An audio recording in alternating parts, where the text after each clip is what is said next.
Hi, everybody. It's Tuesday. This is for the second week in a row. Rabbi Rafi Shochet has been gracious enough to switch with me and in our places. So instead of Monday, Pirkei Avot, History and Hashkafa, we're doing it today. Next week in Meretz Hashem, we're going back to normal, and this class will be on Monday. I want to remind you, I don't think I often I do it enough.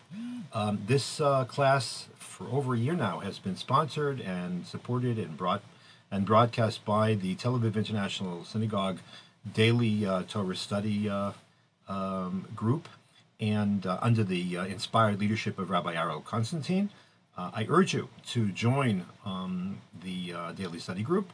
There are all kinds of wonderful, wonderful shiurim in English and in Hebrew and in French, and a vast potpourri of intellectual and spiritual inspiration. And I really, really urge you to join the group. It's an international group. The questions are amazing. They come from all over the world, and it's important to support the very important work of Rabbi Constantine and his synagogue. Okay, so that is number one. We are.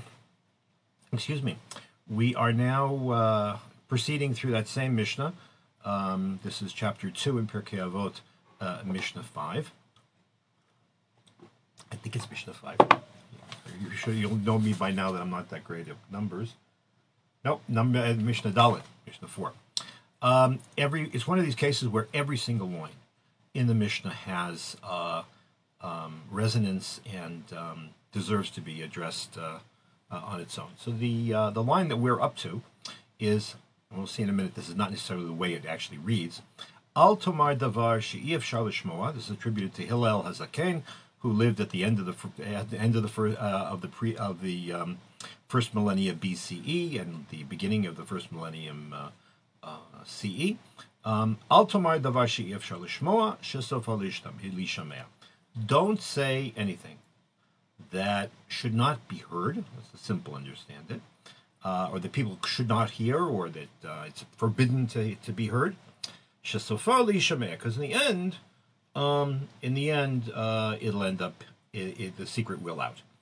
So on the face of it, this is one of these typically self-evident wise sayings that are pretty obvious. Keep a secret.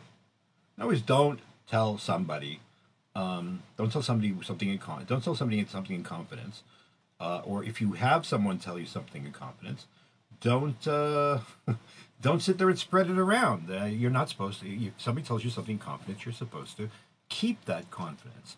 To violate a person's confidence is not just to violate your relationship; is to really violate the other person. It's an act of torts of sorts.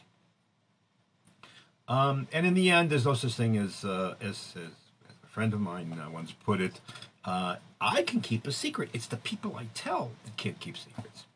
Okay. That's a silly way to put it, but it's very true.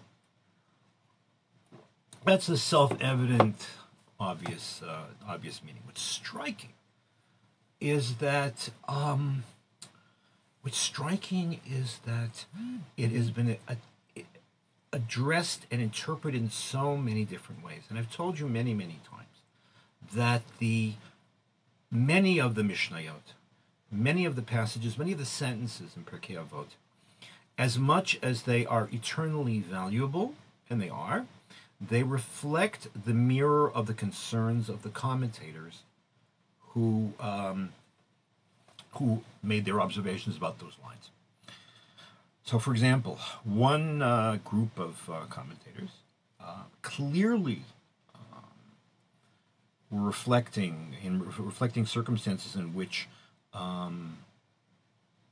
Jews were forced to go underground in their observance. And they said, "Al tavar tomar davar she'ef shar lishmoa." Don't do anything. The walls have ears.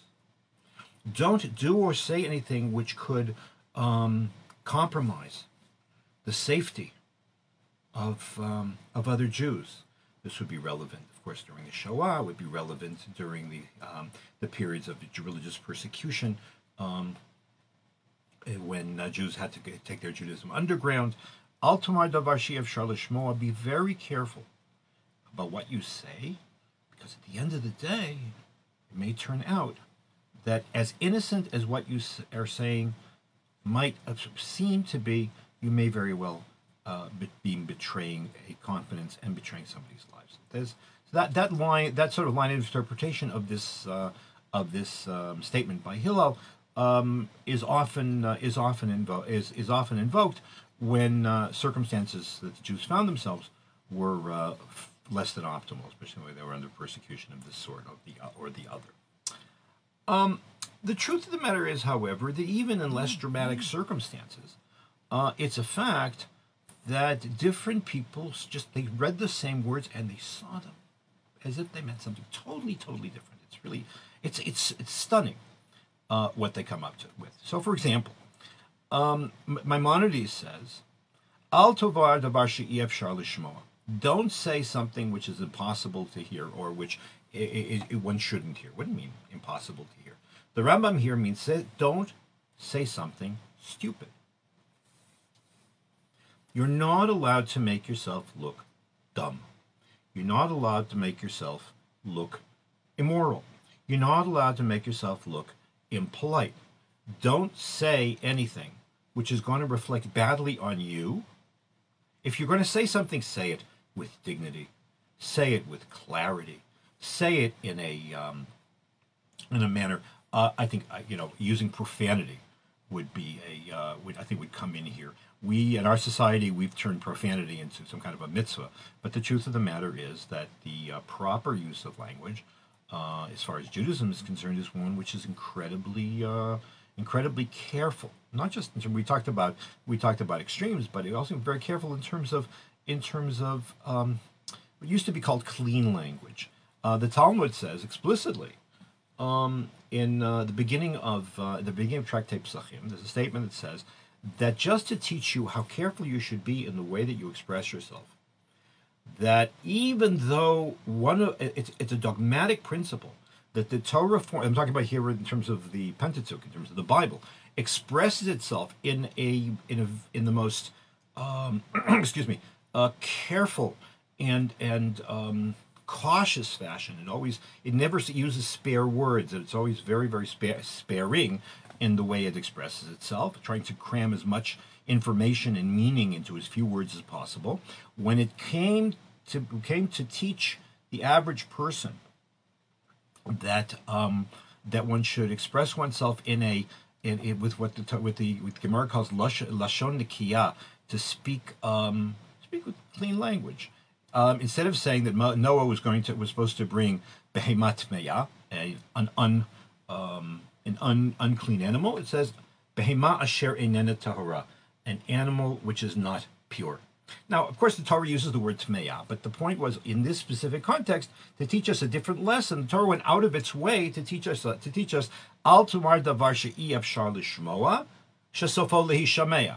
Don't say something, don't speak in a way which is really unintelligible or improper, or evoke a negative response from people, because at the end, that's what's going to happen. Your message will be the medium, to invert Marshall McLuhan, which I may be dating myself, but he did say something smart. So that's Maimonides, interestingly. And then he goes on, Maimonides, and he says, it's not just that. Don't be overly sophisticated is not the word. Don't be overly vague. I know that's another thing we do today. We don't want to take responsibility for our words. Like, no, it's this, it's that. Don't be overly vague.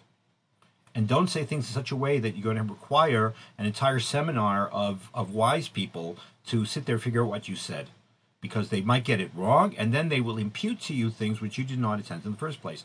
Clarity of self-expression, to be speaking unilaterally, in the case of being straightforward and being and taking responsibility for your words. Al tomar davar she'efshar lishmoa shesofo lishamea, because what you want is you want people to understand you. And if you obfuscate, if you just to say too much and don't make things clear, they'll not only judge you, but you will end up getting yourself in trouble And you can't say you didn't say these things. Yes, you can, these games of, oh, it was taken out of context and all this other baloney, but it's baloney. We all know it's a baloney. We know when somebody goes and tweets, and we're going to talk about that in a minute. When somebody goes and tweets, he says X, all right, and the whole world comes down to him, the Twitter mob wants to come and kill him. Okay, you say, well, it was taken out of context. I didn't mean it. It was this, it was that, it was the other thing. So my mommy says, don't start. Al tomar davar she'ef shal lishmoa shesofo le'yishmea. What should you do? What should you do is the exact opposite of what we do. What you should do is weigh every single word. Send, tweet, post after you've thought things through, after you've written it out, after you've read it twice. Adrenaline, and on the one hand, is the enemy of cogency, clarity, and morality. Or, as a friend of mine put it, Al tiye kol kach maher im etzba kala ala send. Don't be so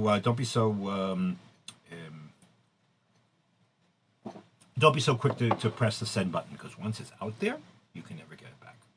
Al tomar davar she'ef shal lishmoa, because when you push the send button or the tweet button or the post button, shesofo le'yishmea.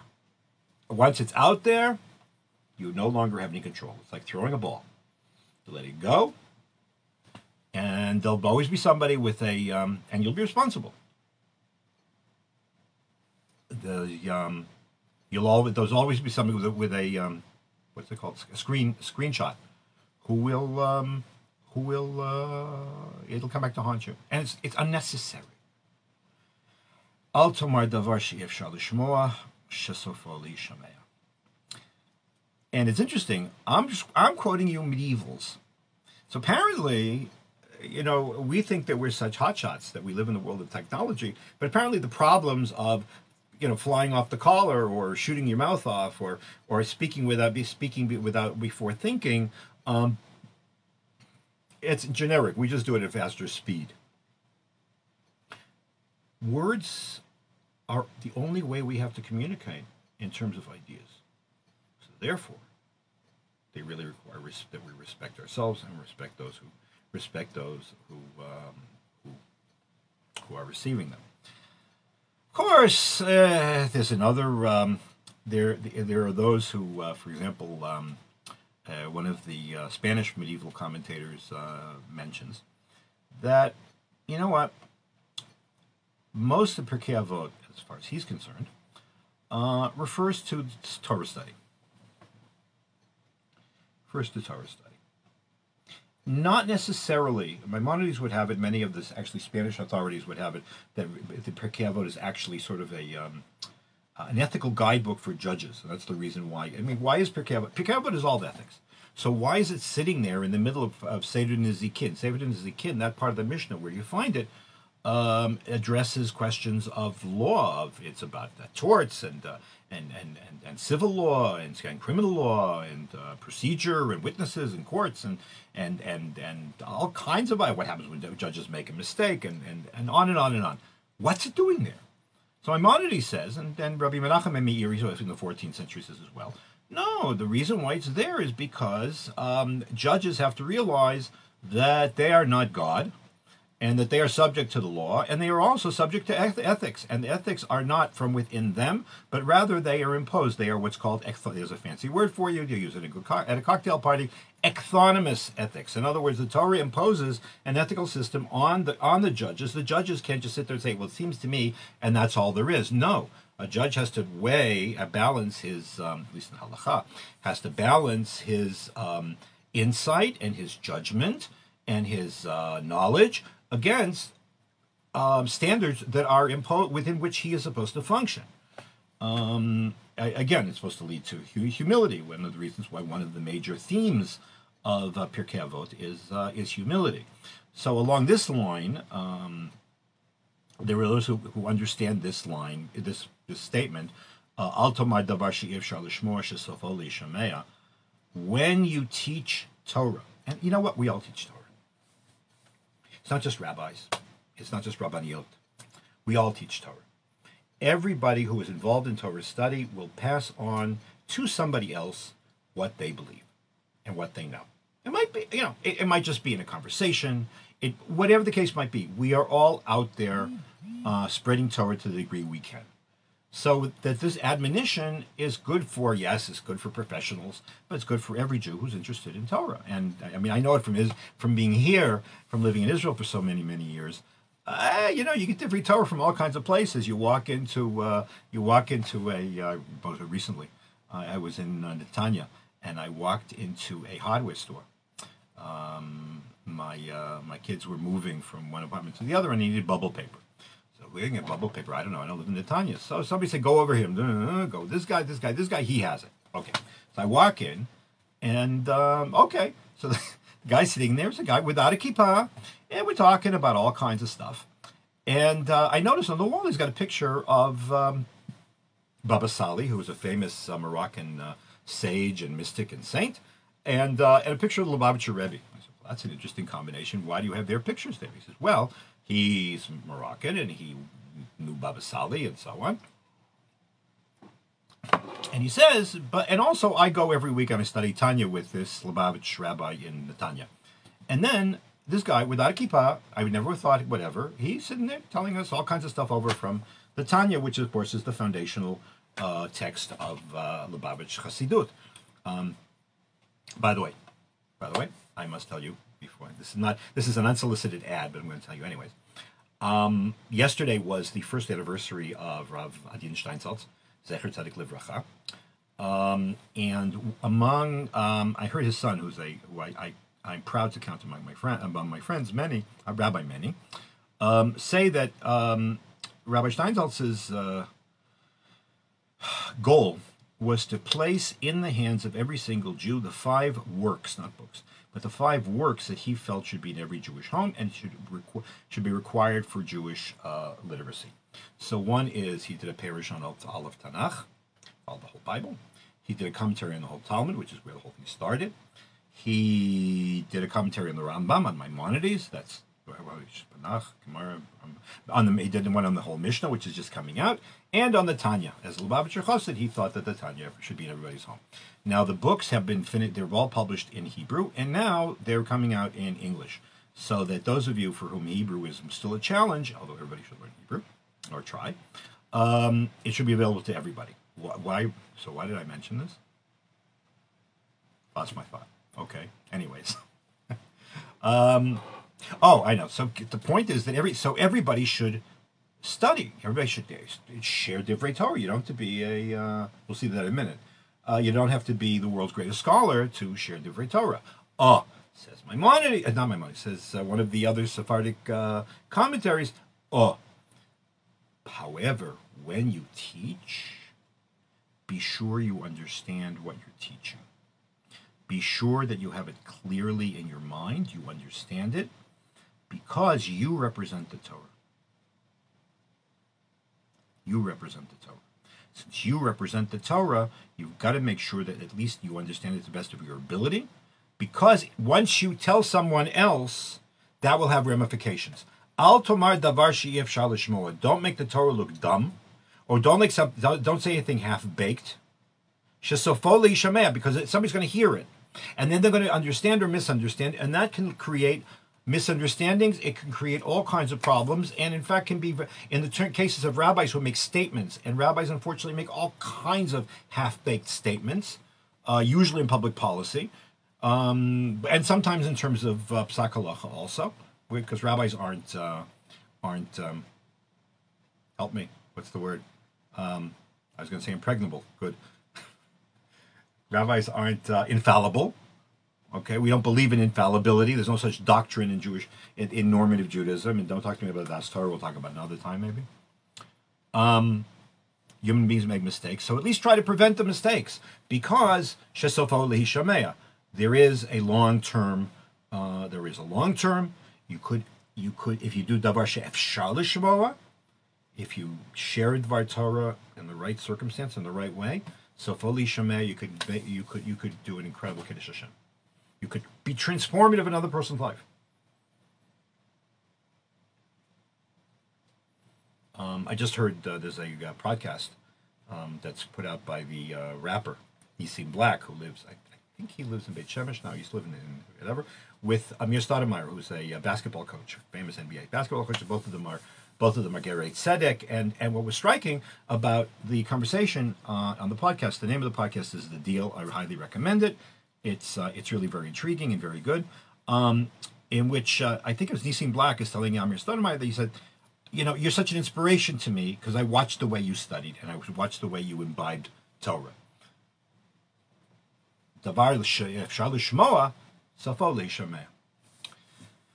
Which brings us to so perhaps the flip side of what I've just said to you could actually lead a person to say, so what do you need this for? Maybe I won't. Maybe I will be if I have a Torah insight, if I know something, maybe I'll hold back. Maybe I won't tell anybody. I might get it wrong. You're not allowed to do that either. Not allowed to do that either. And of all the people who addressed this aspect or this flip side of the same Mishnah, I was stunned. I was really, really stunned to find out it was Reb Chaim Volozhiner. Reb Chaim Volozhiner, the founder of, I quote his commentary on Avot not infrequently here. Reb Chaim Volozhiner, who the founder of really the first modern yeshiva, in the sense of an independent institution with a board. It wasn't dependent on a community, and so on. That's a modern invention. Previously, there were always yeshivot, but the yeshivot were attached to a specific scholar who was usually attached to a community. Here you're talking about an institution of higher Jewish learning, which is bigger than the staff, the faculty, and also the students. Rosh Yeshiva they come and go. Whereas previously the yeshiva either was just the circle of the students of a great man, or something that was supported and controlled by the local community. In any event, on this issue, says Reb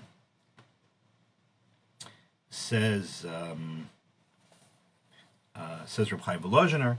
He actually says it a little later, but he says, never be afraid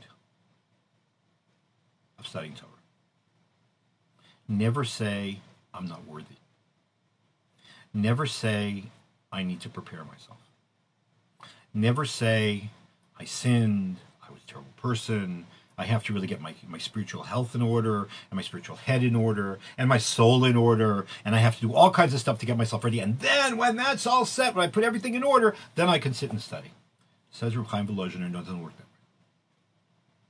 way. He quotes actually the next line, which we'll talk about next time. Don't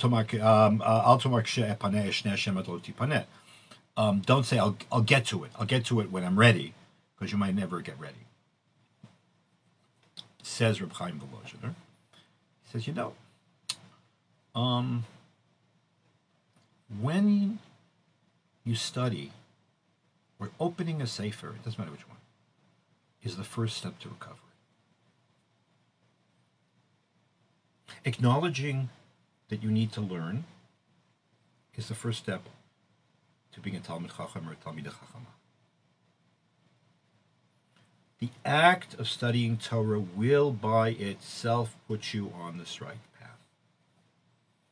It will lead to observance. It will lead to moral clarity. It will lead to moral self-improvement. It will lead one close to God. While involved, that's what makes one person. So, yes, be responsible, but that doesn't mean don't get involved at all. You have to know how to balance yourself. You have to know yourself. And if you think about it 3, 4, 5 times, say, sounds right, then you go. Along the same line,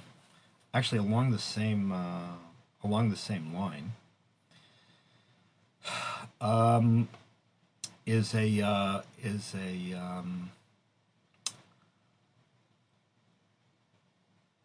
statement by a very intriguing person who's not well known. His name is Rabbi Matityahu Hayitzhari. He lived at the end of the 14th century, early 15th century. He himself was a person whose career was, wow, very stormy. He lived at a time, he was an eyewitness to the nationwide anti-Jewish attacks. I don't like to use the word pogrom because pogroms are sort of anachronistic, but the nationwide attacks against the Jews of Spain in 1391, they started in Castile and they spread through the entire country. They spread out of Castile and into Aragon. Thousands of Jews were killed, murdered. Tens of thousands of Jews were forced to convert to Christianity.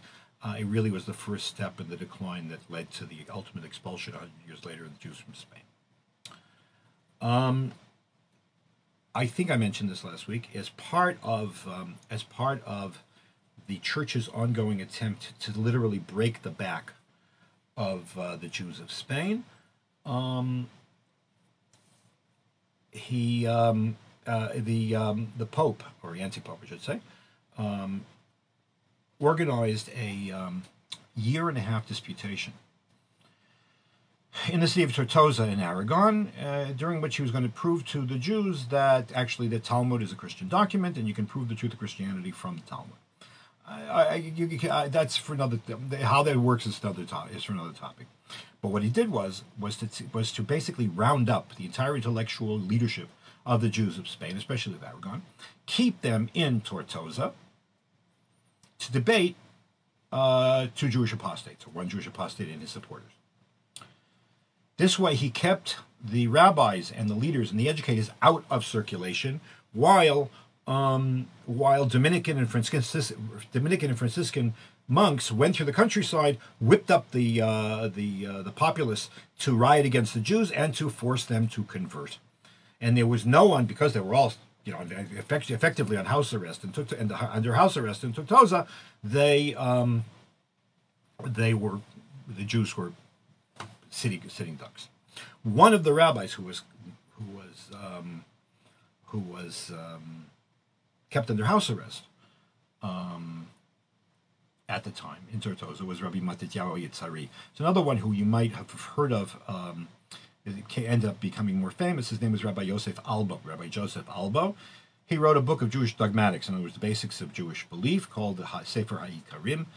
It's a fairly famous book of Jewish ethics and philosophy. Anyways, Rabbi Matityahu Yitzhari, when he approaches this Mishnah, apparently his version of the Mishnah was different. And he saw in it something very, very different than that which we've discussed so far. Rabbi Matityahu Yitzhari's text read, Al tomar davar she'efshar lishmoa shesofo le'ishamer. Now, it's a very clumsy kind of formulation in the text, but how does he understand it? He understands it this way.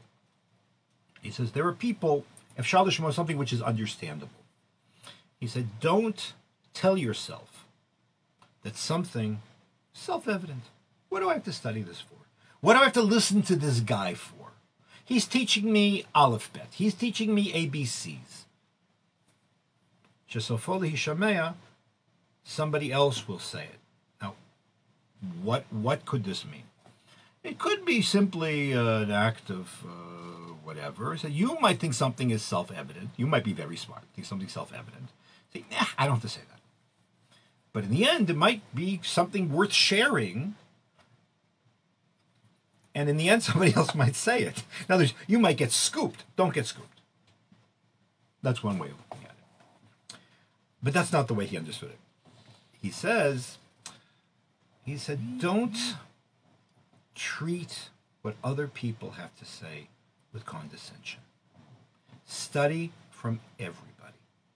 Shesofo le'ishameya, meaning that in the end it'll come out that this is an important thing to know, and you're going to be caught up short.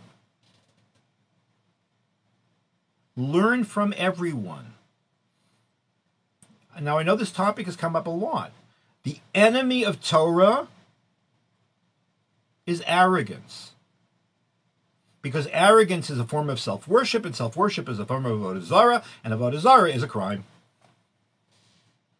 We worship God, not ourselves. Furthermore, and here, all right, I'm going to let my imagination, my wild imagination, just sort of like fly. But I wonder, is that statement a result of his experience at Tortosa? Is it possible that he went into this debate with an apostate, a person who converted Christianity, whose name was Yehoshua Halorki? He changed his name to Jerome of the Sacred Faith, Hieronymus de Sancta Fide. Is he? Did he go in arrogantly unprepared and discover that in the end he should have listened to other people and not just relied on himself? Was he dismissive of what he could have learned from other people? And did he pay a price? Well, whatever it is, the lesson, as you see from these just few words, Al tomar davar she'efshar lishmoa shesofo lishamea, have ramifications in every single part of our lives. And we will see you next Monday. As always, you're welcome to share this. It'll be up on my Facebook page. It'll be up on Twitter and Instagram and Facebook, and my Rabbi Professor Jeffrey Wolf page on Facebook, which you are encouraged to like, and because I put stuff all the time there, and I welcome your questions. I welcome your comments. I get wonderful questions, and the more the merrier. And we will see you next week. If you're on vacation, enjoy.